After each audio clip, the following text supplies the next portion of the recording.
50% మంది బీసీలు ఉన్నారని ఒక లెక్క ఉంది.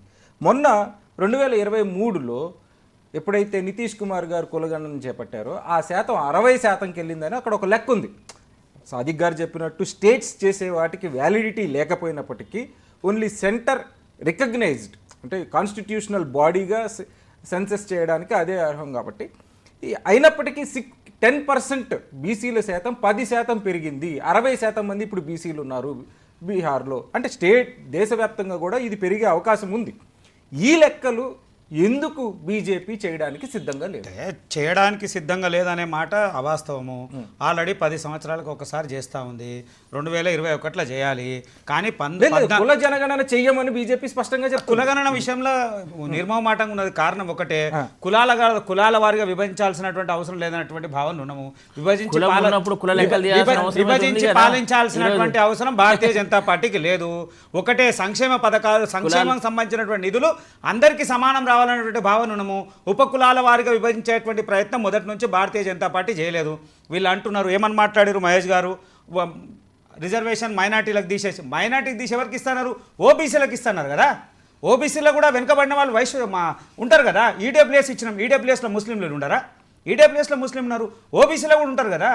ఏంది పేద మధ్యతరగతి వాడికి ఉపయోగపడేటువంటి అంశంలో మైనార్టీ రిజర్వేషన్ని తగ్గించి ఓబీసీలకు ఇవ్వడం వలన తప్పేడుందని దాన్ని నిర్మమాటంగా చెప్పినాం. దాంట్లో ఏమాత్రం సందేహం లేదు. భారతదేశం కులాల మీద ఆధారపడి ఉంది.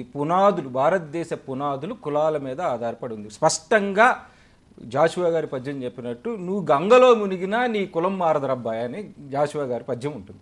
అయితే అంత స్పష్టంగా మనం కులాల మీద విభజించబడినప్పుడు ఆ లెక్కలు తీయడానికి ప్రాబ్లం ఏంటి? ఆ లెక్కలు తీయడానికి మొదటి నుంచి కూడా భారతదేశ వ్యాప్తంగా జరుగుతున్నటువంటి అంశము, రాష్ట్రాల వారిగా జరిగినటువంటి కులగణనలో కొన్ని రాష్ట్రాలు చేసింది. దాన్ని కేంద్రానికి ఇవ్వాల్సినటువంటి బాధ్యత కేంద్రం కూడా గతంలో చెప్పింది. ఇప్పుడు కూడా చెప్తుంది. భారతీయ జనతా పార్టీ రాష్ట్రం చేసినటువంటి నివేదికలు ఏమైనా ఉంటే తీసుకొని దాన్ని స్వాగతించేటువంటి ప్రయత్నం భారతీయ జనతా పార్టీ చేసింది. కానీ దేశవ్యాప్తంగా చేసేటువంటి ప్రయత్నం చేయలేదు. ఎందుకంటే విభిన్న మతాలు, విభిన్న కులాలు సంబంధించినటువంటి భారతదేశ సంస్కృతి. ఇంట్లో కొన్ని ఉపకులాలు, చాలా తక్కువ ఉన్నటువంటి ఉపకులాలు ఎన్నో కులాలు ఉన్నాయి. అన్ని కులాలను ప్రాధాన్యత ఇవ్వాలన్నప్పుడు ఇప్పుడు ఇలా మీరు బీసీలు ఎంతమందో చెప్పగలుగుతున్నాం కదా, ఓబీసీలు ఎంతమందినో చెప్పగలుగుతున్నాం కదా, ఇలా మైనార్టీలు ఎంతమందిలో చెప్పగలుగుతాం. లెక్క కాదు కదా, మనం ఒక ఎస్టిమేషనే చెప్తున్నాము. ఎస్టిమేషన్ కాదండి, జనాభా లెక్కల ప్రకారం పూర్తి వివరాలు చేసినటువంటి దాఖలాలు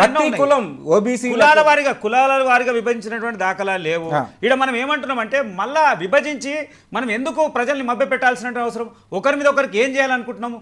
ఎందుకు ఈ ద్వేషాలు? జిస్కీ జిత్ని సంఖ్య హో ఉత్ని ఉస్కి భారీ హో అని కాంశీరామ్ గారు అన్నారు. అంటే ఎవరి సంఖ్య ఎంతో వారికి అంత వాటా రావాల్సిందే. అయితే ఏ సంఖ్య లేనటువంటి ఉంటుంది వాళ్ళకి వాటా ఉండదా జీవితకాలంలో? అట్లా అని అసలు ఏ సంఖ్య లేని వాళ్ళు మనల్ని పాలిస్తున్నారు కదా. కొన్ని ఉపకులాలు ఉంటాయండి. కొన్ని ఉపకులాల పరిస్థితి దేశవ్యాప్తంగా కూడా వాళ్ళు 1 కోటి మంది కూడా ఉండరు, 1,00,000 మంది కూడా ఉండరు. 40% మంది ఉన్న జనాభా లెక్కలు, జనాభా ఉన్న వాళ్ళే పాలకులు ఎవరు ఉన్నారు?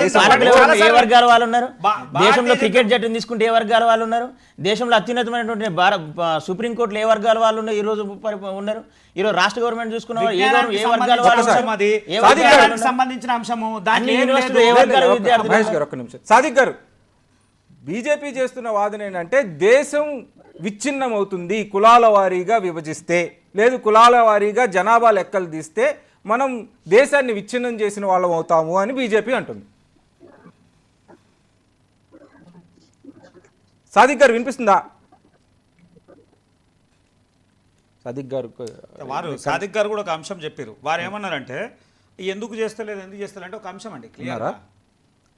ఒక్కసారి మామిడి హరికృష్ణ గారు లైన్లో ఉన్నారు, director language and culture. Sir good evening. Sir good evening Chetan గారు.